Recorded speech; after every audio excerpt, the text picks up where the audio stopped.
السلام علیکم ورحمت الله وبرکاتو. نن به زه تاسو ته د پیر د ورځې عبادتونه، د هغې فضایل،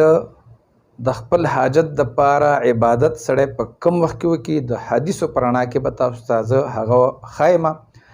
ستا چې په زړه کې څه حاجت وي، که هغه حاجت د واده وي، د رشتې وي، د پیسې وي، د دولت وي، د اولاد وي، لکه د هر چا خپل خپل قرضدار بهر ملک ته سفر وي. زما چې څومره اورېدونکي چې څومره دي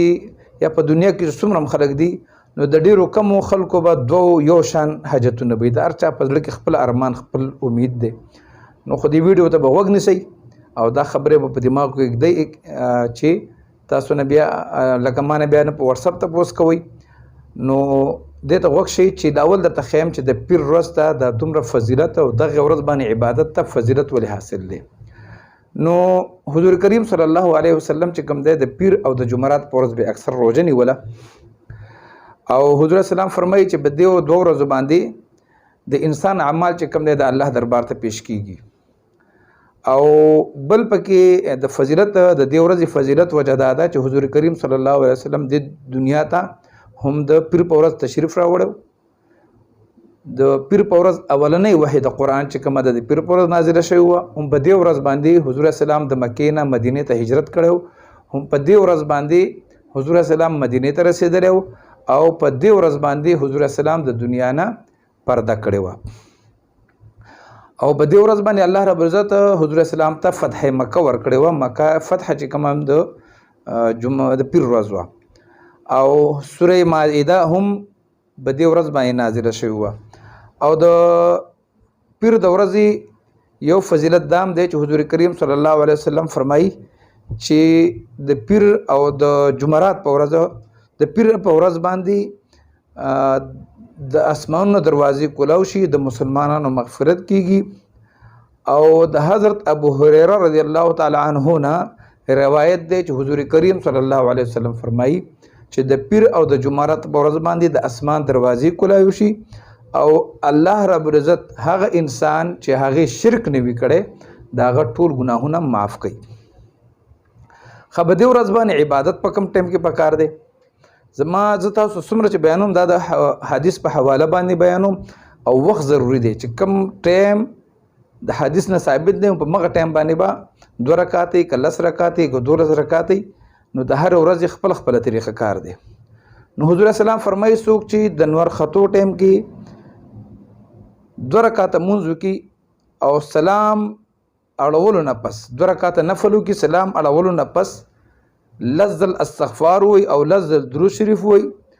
نو اولنۍ خبره خدا ده چې الله به د انسان ټول ګناهونه معاف کړي. او د حضرت انس بن مالک رضی الله تعالی عنه نه روایت دی چې حضور کریم صلی الله علیه وسلم فرمایي چې څوک د پیر په ورځ 12 رکعاته لمونځ وکړي او په هر رکعت کې سوره فاتحه، الحمد شریف او آیت الکرسی وي، او د هغې نه پس 12 ځل قل هو الله احد وي او 12 ځل استغفار وي. د قیامت په ورځ باندې به یو اواز کوونکی اواز وکړي چې فلانکې زوی د فلانکې دا په کوم ځای کې دی حاضر شي. چې کله وي دغه انسان هغه ځای ته حاضر شي، نو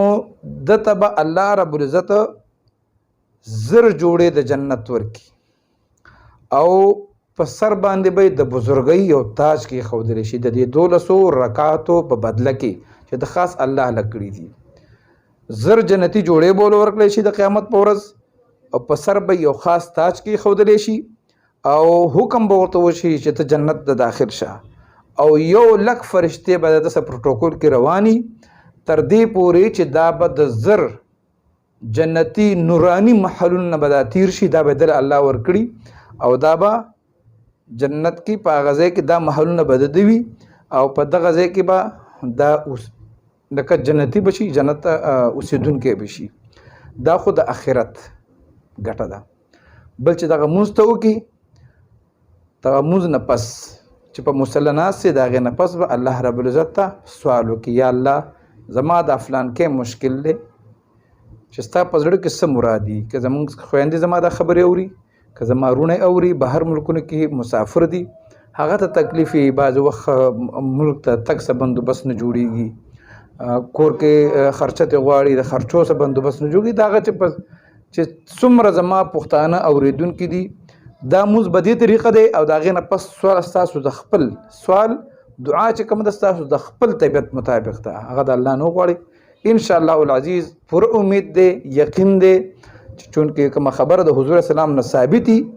ناغه به الله خامخا پوره کوي الله رب العزت دې زموږ د ټولو مسلمانانو کم جائز خواهشات چې دي ارمان چې دي هغه دې الله رب العزت پوره کوي او څومره مسلمانان چې دي د هغوی مشکلات دی الله آسان کړي. السلام علیکم ورحمت الله وبرکاته.